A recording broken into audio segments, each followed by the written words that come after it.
Good afternoon and welcome to today's webinar. We are so excited to have all of you. Before we dive into today's webinar, I'd like to go over a few logistics and then we can get started. As all of you know, we are using the GoToWebinar control panel and the GoToWebinar platform. On the right-hand side of your computer, a GoToWebinar control panel should have popped up. This will be your window into interacting with today's webinar. At this moment, all attendees are in listen-only mode.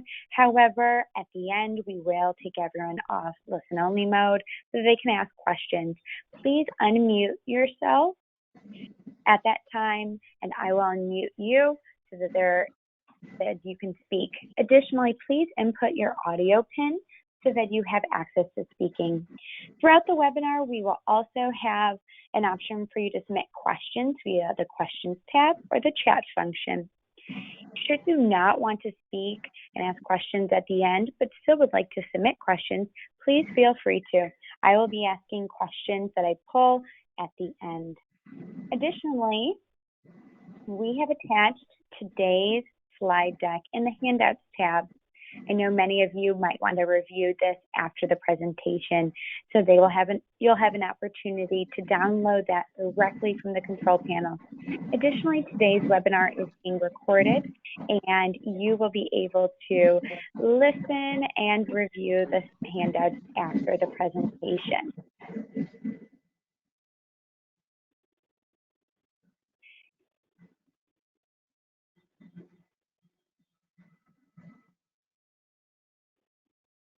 With that in mind, we will dive into today's presentation as there's a lot of information to cover. Before we get started, I'd like to give you some background information and introduce our lovely guest and presenter today. My name is Elena Kennedy. I'm the Chief Operating Officer at Unfit, which stands for the Illinois Association of Medicaid Health Plans. Recently, there was a policy change to the SNAP or LINK rule that had serious effects on Medicaid members who receive SNAP benefits. An estimated 50,000 SNAP recipients in Cook County alone will be affected by the policy change. As a result, Unfit is partnering with Shriver Center to co-host a webinar on the recent policy change. Today's presenter is Jeremy Rosen. He serves as Director of Economic Justice at the Shriver Center on Poverty Law. Jeremy is a career civil and human rights lawyer. Most recently, he helped form the Iowa Housing Partnership, Iowa's first statewide affordable housing coalition.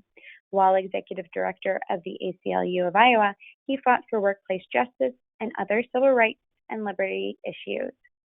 In his spare time, Jeremy has coached Little League baseball for 17 years. We're so happy to be partnering with him and the work that the Shriver Center has been doing. So without further ado, Jeremy, I'm going to kick it off to you on the discussion of navigating the SNAP benefits. Jeremy? Well, thank you so much. I really appreciate the opportunity to do this presentation today. And thank all of you who are on the line for being here and for your interest in this really important and worrisome issue. And so I'm going to do a couple of things as we walk through this presentation. First, we're going to talk about what the rule changes really are in terms of imposition of the new work requirements for SNAP recipients.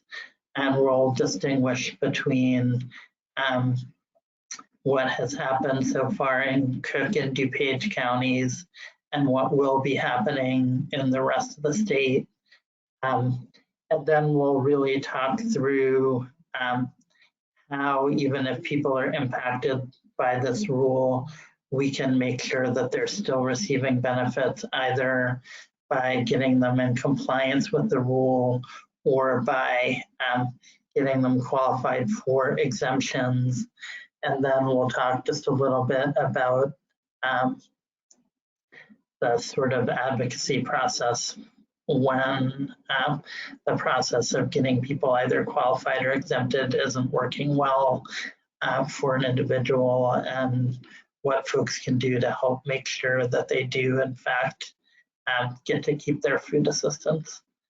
And so the bigger picture issue that we really have here, if you take away only one thing, is that thanks to a set of federal rule changes, and this is important, you should know that it's not the state of Illinois that's doing any of this. There is real danger for a lot of people in our state to be losing food assistance, and we'll talk about just how many people that might be. But there's also opportunity for ensuring that a lot of those folks still continue to receive assistance. And so we're doing these trainings and working with people around the state to really make sure that folks are aware of what's happening and are aware of what they can do to make sure people are still getting benefits. And especially for the folks you serve, people who are already getting Medicaid, and often people who are very sick and will have a lot of challenges in terms of being able to work. There are really going to be a lot of ways that folks can make sure that they're still getting benefits. So I'm going to start off with this slide, which is just a little bit of background on this issue. And so what has actually happened here? Well, way back in 1996, that's why you've got this picture of Bill Clinton for folks who remember him. Congress passed and President Clinton signed so-called welfare reform legislation, which did a whole lot of things. But one of the things that it did is it identified a set of people with this really awkward acronym of ABODs, who had said, you know what, if those people are getting SNAP benefits, then called food stamps, we think they should be working. And if they're not working, we're going to limit their access to benefits. And so this slide just talks about who we mean when we're referring to this ABOD population. First of all, it stands for able-bodied adults without dependents. And it really means people between the ages of 18 and 49 without dependents who don't have disabilities. And the requirements imposed are that they either are working or participating in a qualifying job training or volunteer activity. And we'll talk a little more about what those look like for at least 80 hours a month. And if they're doing that, then they're going to be able to continuously keep getting benefits. If they're not doing that and they're not exempt in some way, they're going to be limited to 3 months of SNAP benefits in a 36-month period. So basically, almost completely cutting off people's access to food assistance from the government and for a set of people who desperately need it. So let's talk about what things looked like before 2020 and then what has happened in 2020 to make a really serious and substantial change. So I told you that these rule changes passed in 1996. And what they basically said is that states could request a waiver from USDA to not have to comply with these rules. And they set some guidelines for doing that. And the guidelines basically related to the level of unemployment in the state. And so if a state had even reasonably high unemployment, they could apply for a waiver and these rules just wouldn't apply in the state.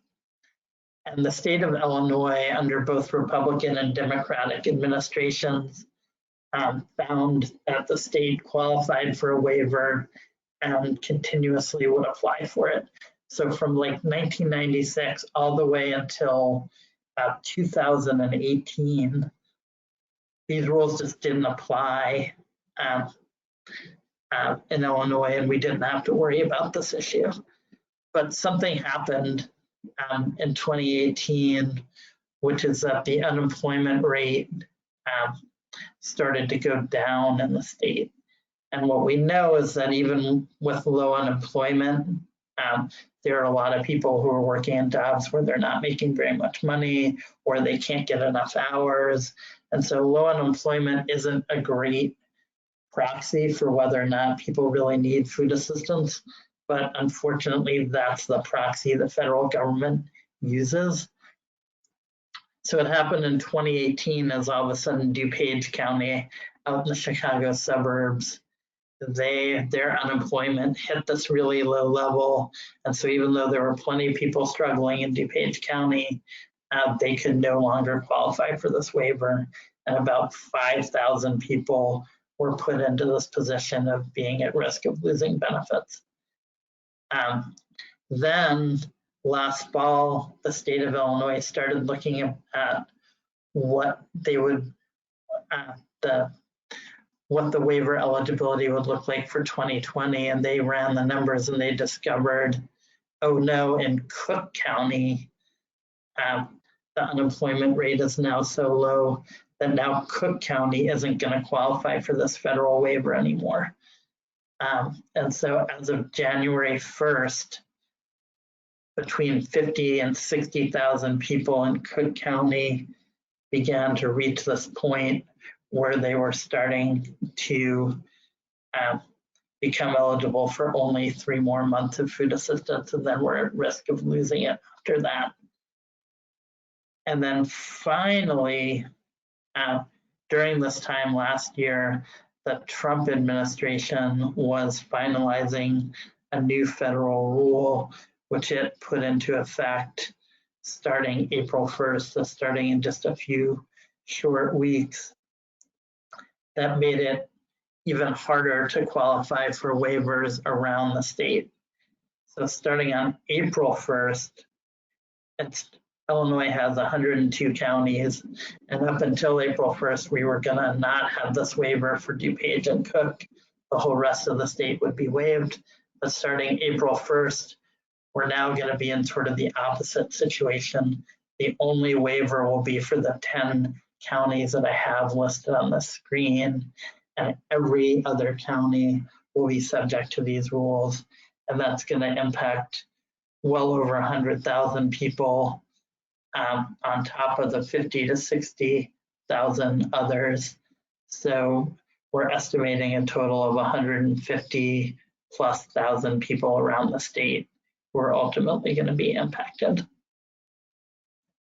And so what we're going to talk about today, as I mentioned, was how do we mitigate the harm?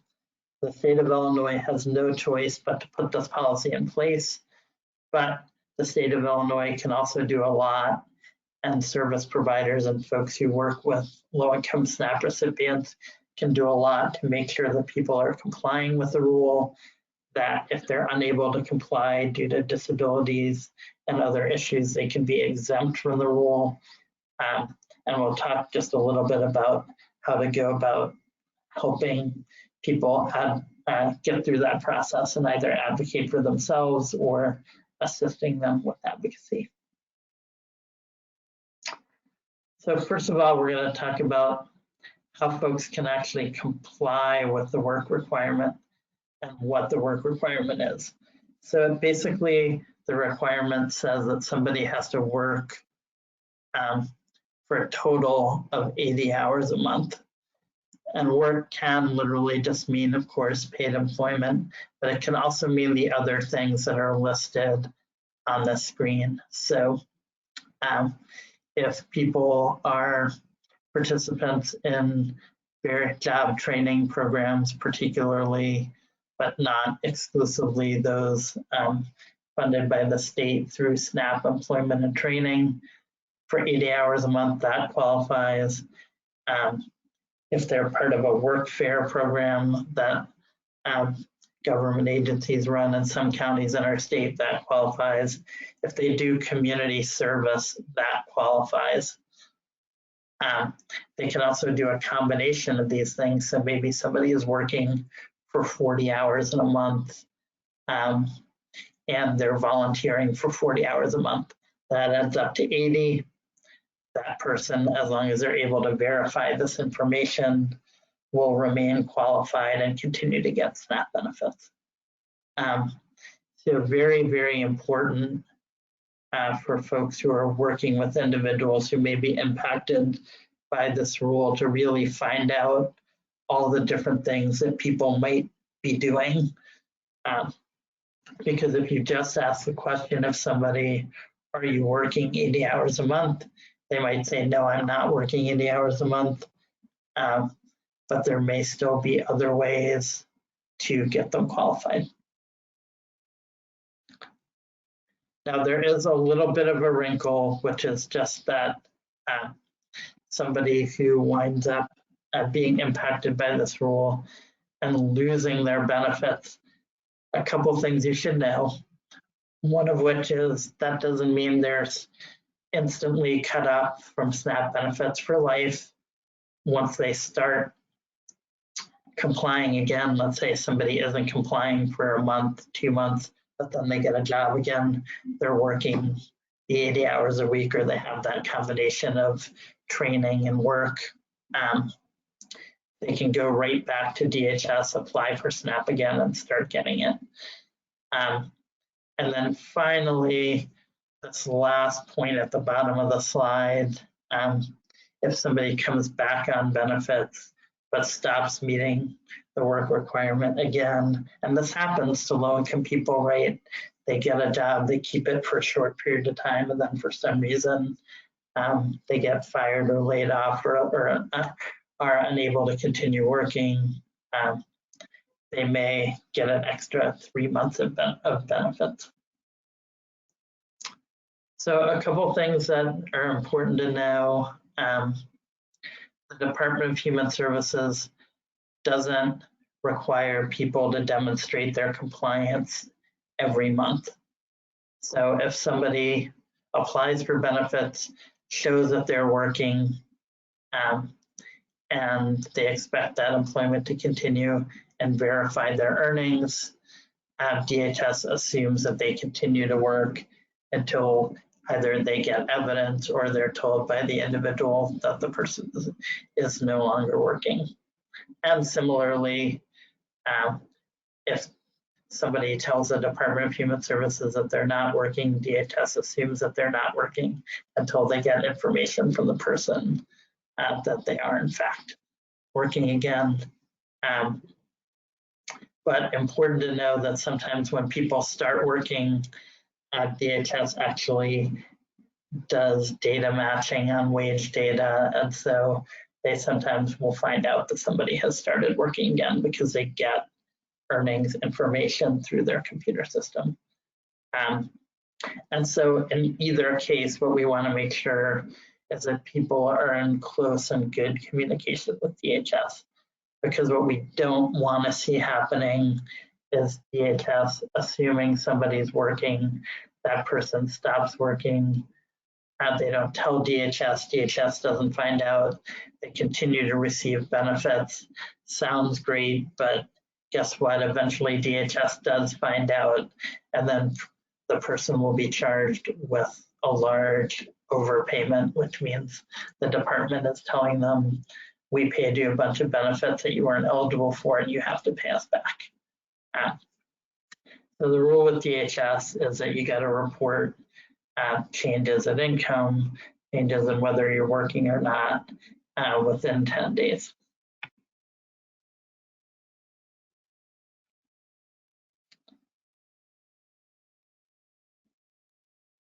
So next, what I want to talk about are ways that people can be exempted from these work requirements. So let's say we can't get somebody qualified, we can't get somebody working, we can't get somebody doing volunteer activities. How do we get them exempted? And this, I think, is where we really believe that a huge number of people are probably eligible for an exemption, just won't know about it, won't give DHS the information they need, which in some cases is really not that much. in order to qualify for one of these exemptions. And so, they would be able to keep getting benefits, but they wind up getting cut off because they don't provide the information. So first of all, just a reminder that if folks are under 18 or 50 or over, they are not an ABOD. Sometimes DHS gets us wrong, as funny as it is. We have seen DHS have people's ages incorrect and cut them off because they think the person is 49, but the person's actually 50. That's an easy fix. Provide them with the information, birth certificate, copy of that. And then there are all these other categories, which we'll go through, some of which we'll go through in a little more depth. So unfitness for work due to physical or mental limitations, person being pregnant, living with somebody under the age of 18, enrolled in certain school programs, caring for incapacitated people, receiving or applying for unemployment. These and the others listed on the screen are all reasons that people can and should be exempt. And if DHS gets evidence that one of these situations is in effect, somebody qualifies for benefits and they should continue to. Now, depending on the exemption, some of these exemptions, of course, are not permanent and others are. If somebody has a particular disability, that may well be permanent. If somebody is pregnant or caring for an incapacitated person or receiving or applying for unemployment, those in most cases are not going to be permanent. And so it may be that somebody is exempt, but for only a limited period of time. And then they either have to qualify under another exemption, qualify because they're working, or they will lose benefits. So the exemptions are not necessarily permanent, but some will be. So we're going to poke into the details of a few of these exemptions just a little bit. And some of this is more detailed than we need to talk about on the webinar, but just useful information for people to have. So I included it here. So the first is that these time limits do not apply if you're residing in a household where somebody is under 18. So if you've got, a 35-year-old adult, but they're living in the household with a 12-year-old child, even if for some reason, whether due to immigration status or some other issue, the child may not be getting benefits, but the adult is eligible for benefits, guess what? That person is exempt from the ABOD rule and should continue to still be getting benefits. Important to note, the example listed at the bottom of the slide, something to be aware of. Somebody may become exempt, but if the youngest child in the household turns 18, then they lose that exemption, right? Because the exemption is about being in a household with somebody under 18. Another one, caring for somebody who's incapacitated. Very, very important. A parent or another household member, if you're responsible for the care of an incapacitated person, it's important to know that that incapacitated person doesn't have to live in your house.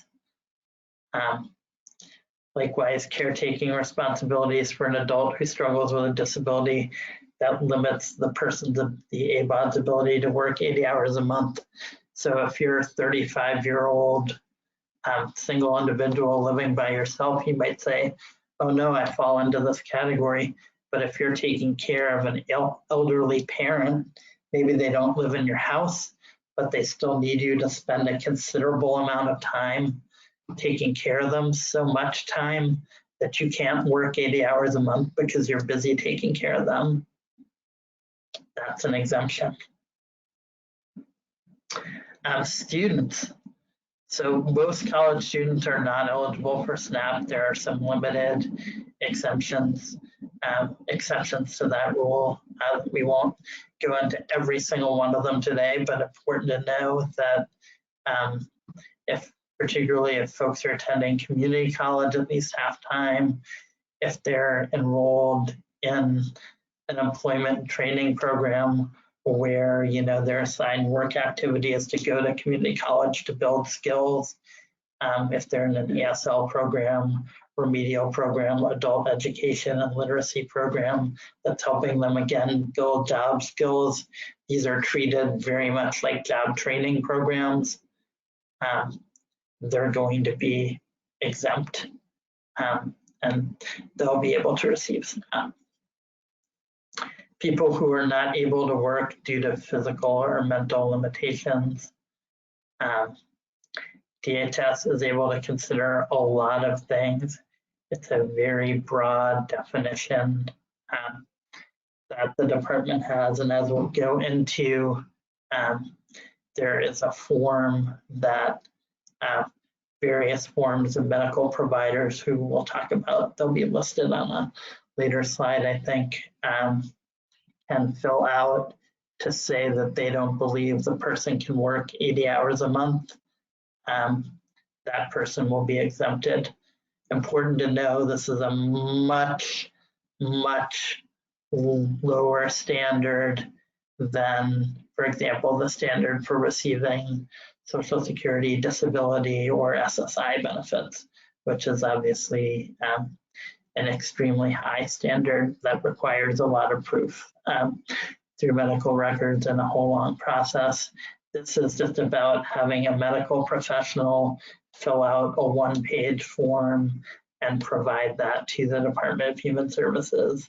And if that happens, an individual will be exempt. So whether they're certified as medically or physically or mentally unfit for employment, whether it's somebody who has been homeless for a long period of time, and because of homelessness, they're not able to work 80 hours a week, whether it's due to drug or alcohol addiction, whether it's somebody who is fleeing domestic violence and has trauma related to that, they may be unfit to work due to a physical or mental limitation, and they could be exempted.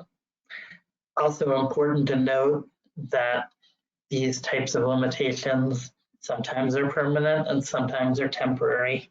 So somebody may get one of these exemptions, but then later on may become again physically or mentally able to work.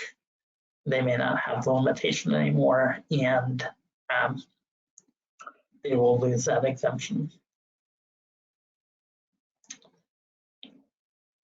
So this is just a sort of deeper dive in terms of what counts as physically or mentally unfit. As you can see, certainly receipt of disability benefits is easy evidence that somebody qualifies. The second category is this category of obviously mentally or physically unfit for employment, which is kind of a very, very broad category that doesn't require verification. And that really applies when somebody is maybe just in a DHS office and the caseworker just by observation can see, you know what, this is clearly seems to me like somebody from our conversation, from my observation of the person, isn't going to be able to work. A caseworker can just give them this exemption. There is a DHS form, Form 2340, that can be filled out by any of the types of providers who are listed here that range from a doctor to a PA, nurse practitioner, psychologist, social worker, any other medical personnel. And the state is pretty liberal in terms of who they consider medical personnel. person basically fills out this one-page form, they turn it in, somebody's eligible for the exemption. And finally, the last point, kind of at the bottom of the slide, is that caseworkers really do have some responsibility, particularly if an individual goes into the office and says that they're physically or mentally unfit to work, but can't, for whatever reason, get this medical form filled out. State caseworkers from DHS, and you'll see that a lot of the time caseworkers not necessarily doing this, but caseworkers do bear responsibility for trying to verify this information if the individual can't do it on their own, by contacting medical personnel or a social worker, somebody who's working with the client. And that's one place where we often see DHS not actually fulfilling their responsibilities, and that's sort of a place where an advocate can kind of push on them and say, look, the individual can't do this on their own, they need your help to get the information. Chronic homelessness exemption. So the thing to know here is just that they use a much, much broader definition than HUD, the U.S. Department of Housing and Urban Development uses to determine whether somebody is homeless or not.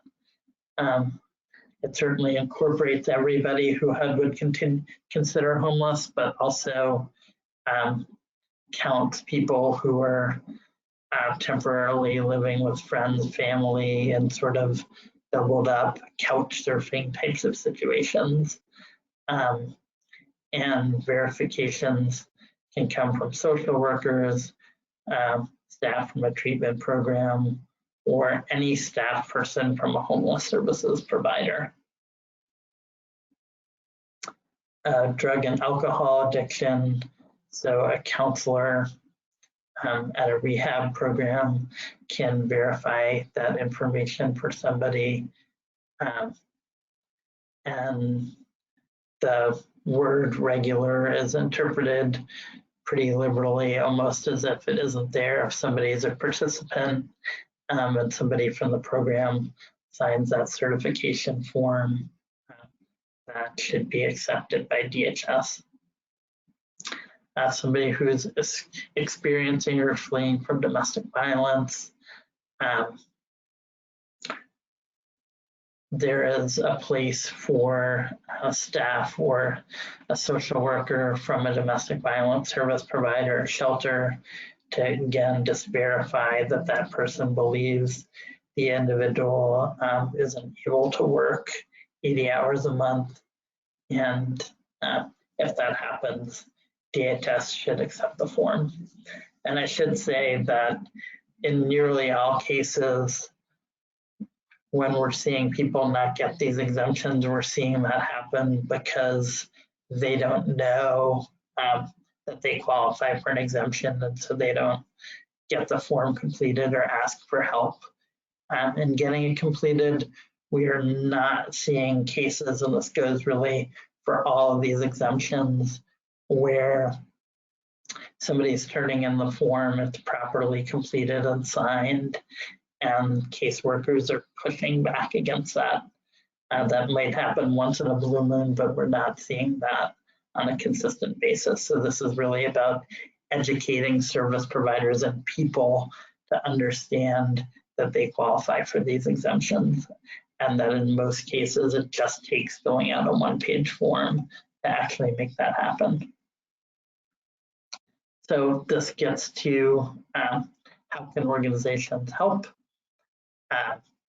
Very important to give people information about what's actually happening. So if you're an organization that works directly with people who are being cut off, a lot of people have been receiving benefits for a long time. They're confused about why they're suddenly being cut off when they're in exactly the same situation that they have been for years and years. So we have a lot of community materials that can actually be given directly to people that explain these new rules in kind of very basic terms. And our kind friends at Heartland Alliance are hosting a website which has a lot of these materials. It's got a great flyer to hand out to folks that of course is in English, but has also been translated into Spanish and a number of other languages that can be useful for people.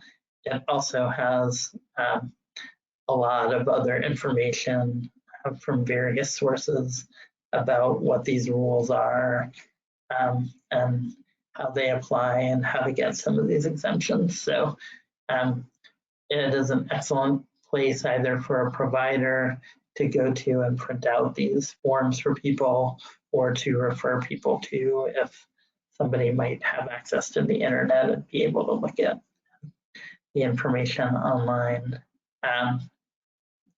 DHS, there are obviously always a number of different ways people can get a hold of DHS. People can go into their local DHS offices. That, of course, can be a challenging process. Somebody may wind up sitting around the office all day and not be seen until late in the day, for example, but that's a possible way to reach DHS. DHS has a call center, but I don't even include the call center number here because their track record of successfully answering the call center lines in any reasonable amount of time has not been great, although we do understand that they are working on improving that. And when that happens, those of us who do this work will be more than happy to include that call center information because we certainly find that people are going into DHS offices and waiting around for a really long time to ask questions that they could have answered over the phone. DHS has set up this special email address that I've put here on the slide to deal very specifically with these ABOT issues.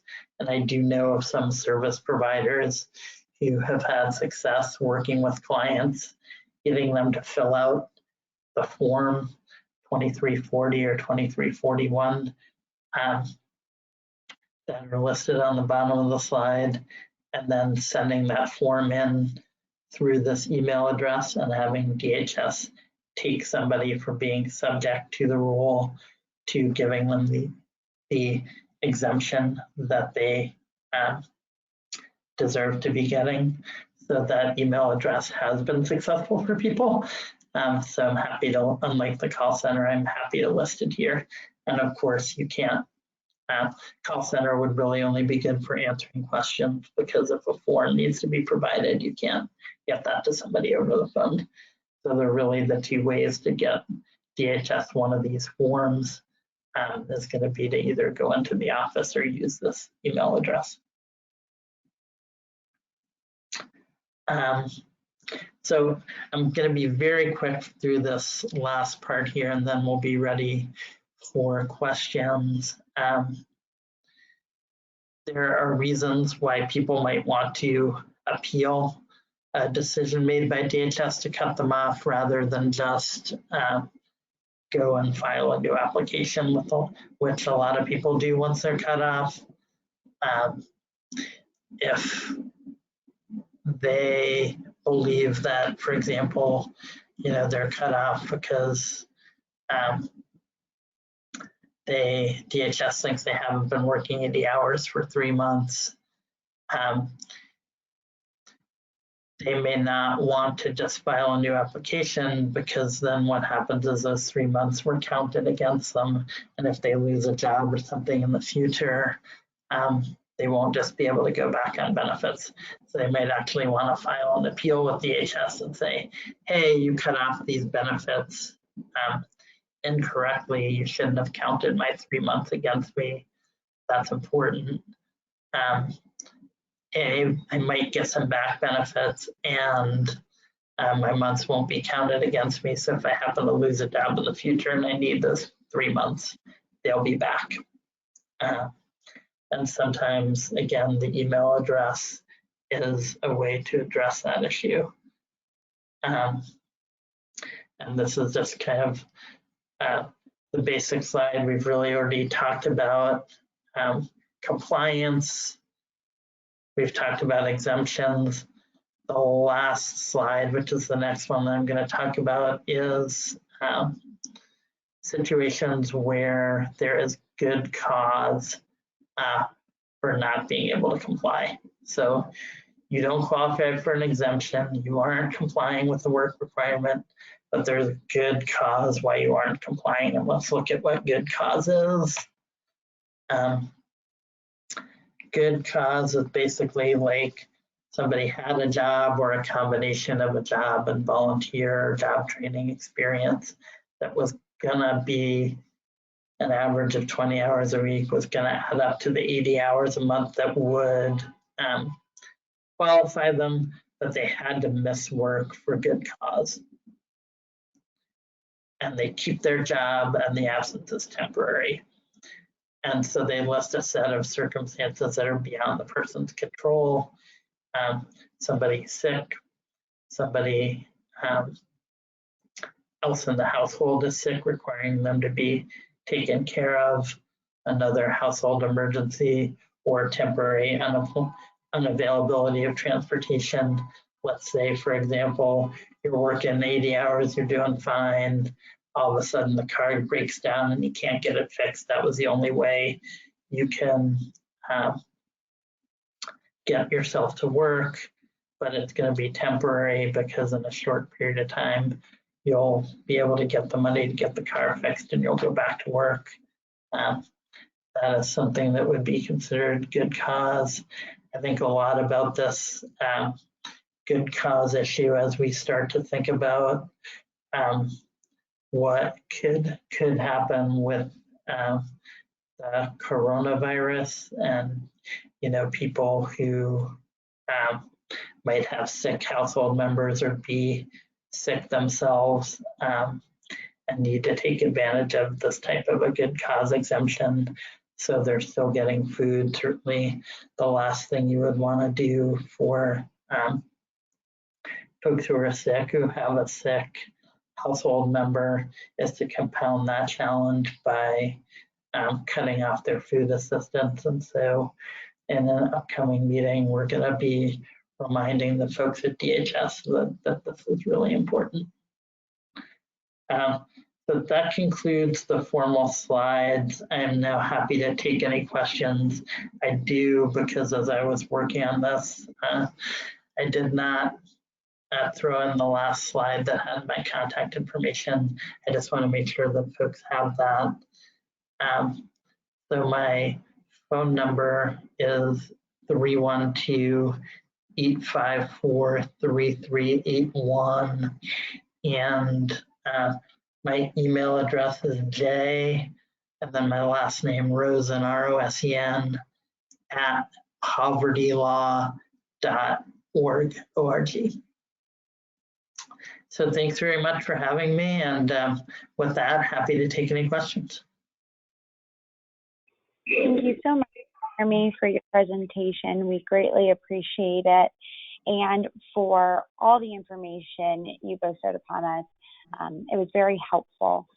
With that in mind, we are concluding today's presentation, but are opening it up to questions. Please submit all questions via the control panel questions tab or chat function. I'm happy to ask those questions aloud, should you not want to, or I will be opening up the phone line shortly. With that in mind, if you do not wish to speak, please mute yourself. If you do wish to speak, please input your audio pin. Before we open it up to the group, Jeremy, I do have a question about what are the immediate effects that we are seeing? What are advocate groups hearing on the ground about this at this time?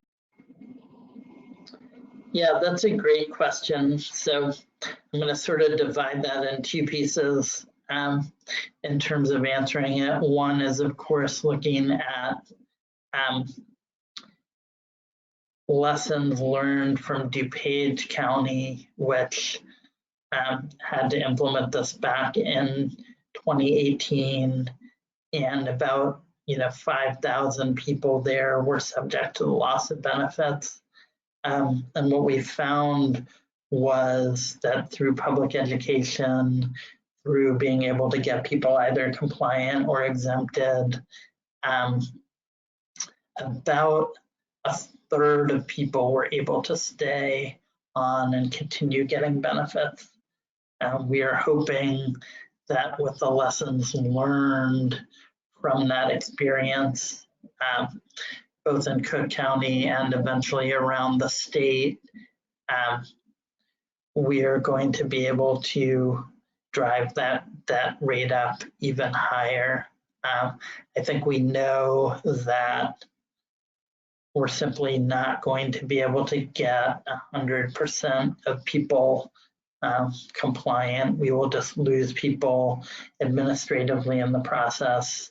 And then there'll just be a set of people who unfortunately are not qualified for an exemption, but also just aren't able to work or enroll in a training program for the required hours. And, I hate to say it, but I think that for the folks who decided to impose this rule, that is seen as a feature, not a bug, in terms of cutting people off of benefits. This is a rule designed to cut some people off of benefits.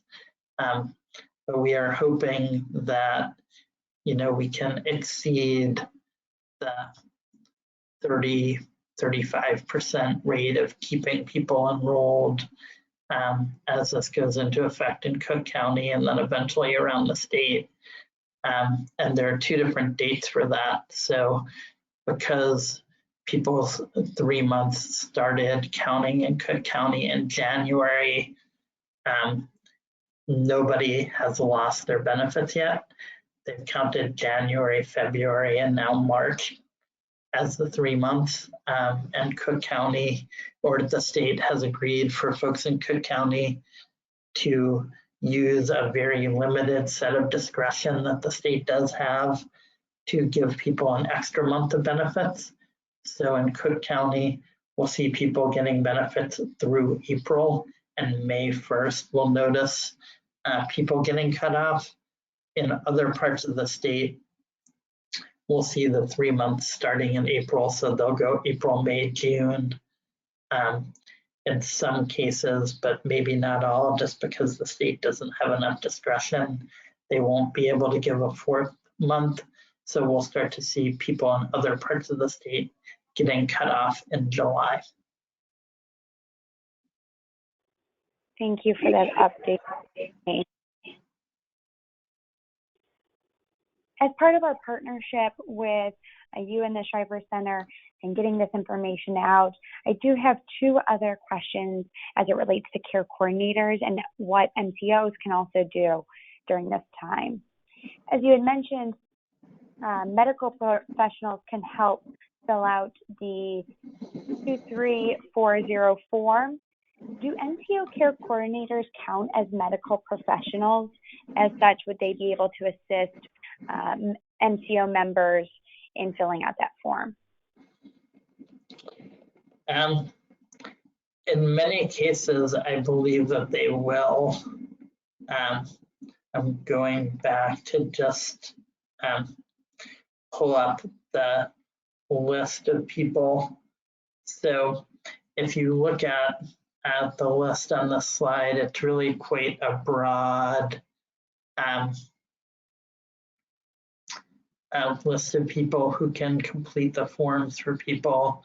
And we have not heard at this point of a whole host of stories about folks being denied based on the fact that the person filling out the form is not qualified to be doing that. So I feel fairly good that our Department of Human Services, because our state really does not want to be implementing this and cutting people off. They're simply doing it because the federal rules require them to do it. I feel pretty confident that they're being as flexible as possible, but we would certainly want to hear if there were any situations where an individual filled out the form and the request was denied because they said that it was an improper person filling it out. Wonderful. And then for our care coordinators, making sure that people are food secure or have access to food is very important. As such, are there ways that care coordinators can help link individuals who may have lost services or individuals who might have services but also need connections to other food services? Is there a list of those that can be provided to our NCOs, or are there some helpful links that you would recommend to our care coordinators? Yeah, so I didn't include that in this presentation, but would certainly be happy to share with you the list of food banks and food pantries and kind of other other avenues that are available for folks to receive food in emergency situations. I can't stress enough, and we work with those folks really closely, that they're incredibly alarmed by this rule because they understand that they will simply not have the capacity to provide food for all the people who are going to lose it because of this rule. But they will have capacity to provide it for some people in that group. And of course, we always want people to know what the available resources are and to try to be able to connect people with those. Wonderful. For those of you who are viewing this webinar live, or for those of you who may have received a calendar invite and are viewing this later, Unfit did circulate some different networks that keep updated records of all food pantries, free hot meal sites, and produce mobile locations in their service area for northwest side of Chicago, as well as a few other interactive maps and locations. Should you want any other information, always feel free to reach out to Jeremy or myself to learn more about that. With that in mind, I also want to remind everyone that these slides will be circulated to all the attendees as well as those invited. Feel free to circulate these and send these to your colleagues, as we would like this information sent out to as many people, as this is a very important topic today. With that in mind, thank you, Jeremy, for answering all of my questions. I'm going to open it up to the phones. Friendly reminder, please mute yourself if you're not speaking, or please input your audio code if you wish to speak.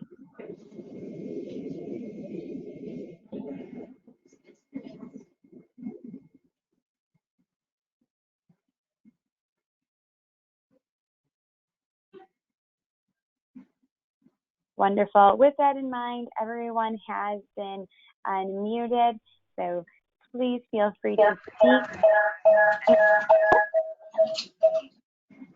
If for some reason you do not wish to speak today, please mute yourself. Should you wish to and are having difficulties, please raise the hand raising function on the audio or attendee section.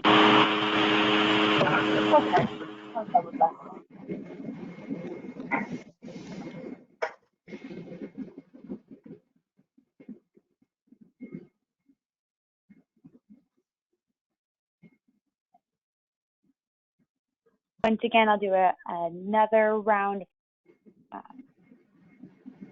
another call. Should you wish to speak, just raise your hand or feel free to ask a question.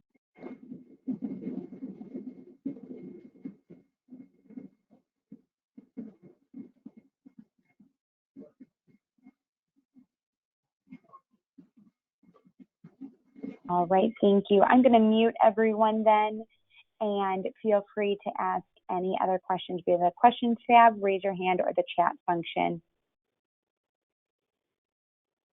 With everything in mind, Jeremy, I know we've got some potential next steps to contact you, some other things to follow through, and what to see.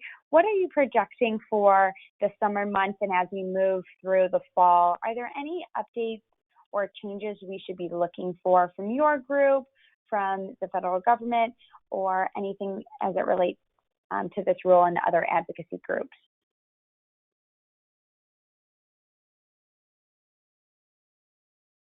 I apologize. Jeremy has been muted. Give us 1 second. Jeremy, you've been unmuted. Excellent. Thank you for asking that question. I really appreciate it.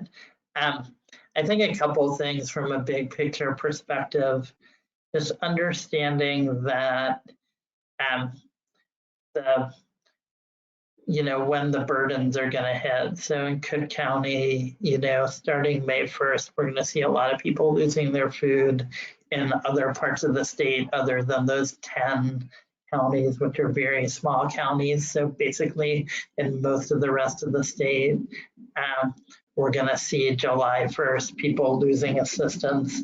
And what we're expecting, right, is a lot of people who don't understand why it's happening because nothing has changed in their lives.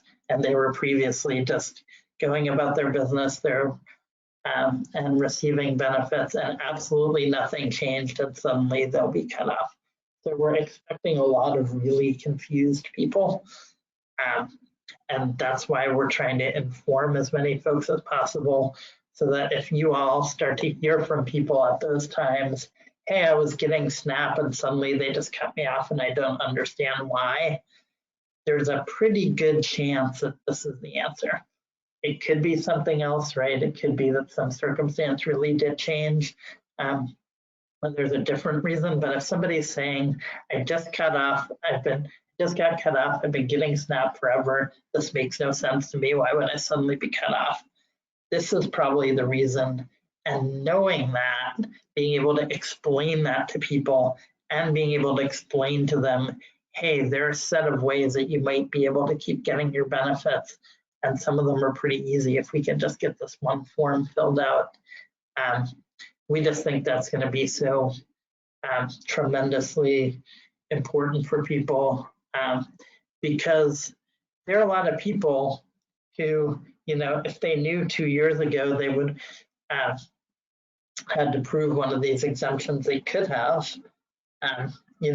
Maybe somebody's been had a disability for a long time, but they never had to prove it to DHS because they were getting benefits. So this is about making sure that people just are educated on the change. Hey, now you've got to prove something you didn't originally have to prove, and here are the ways to do it. But particularly focusing on those 2 pain points, which are beginning of May for Cook County and beginning of July around the state. Those are the times when you're going to start to see a lot of people having those questions. Well, Jeremy, thank you so much for presenting. We do have one last question before we end today. I will unmute that person so they can ask a question.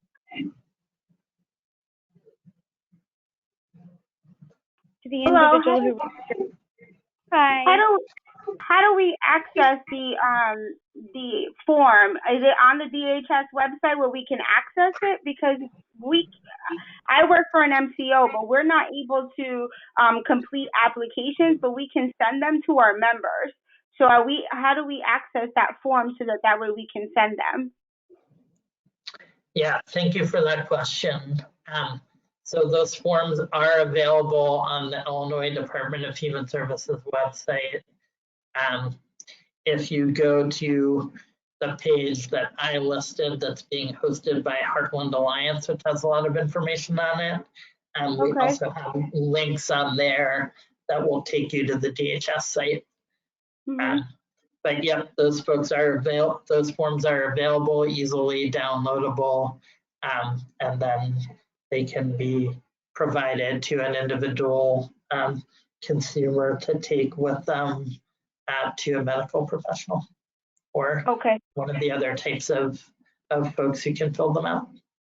Okay. Perfect. Thank you so much. And I also will note that we are going to be sending the slides to all of the attendees today.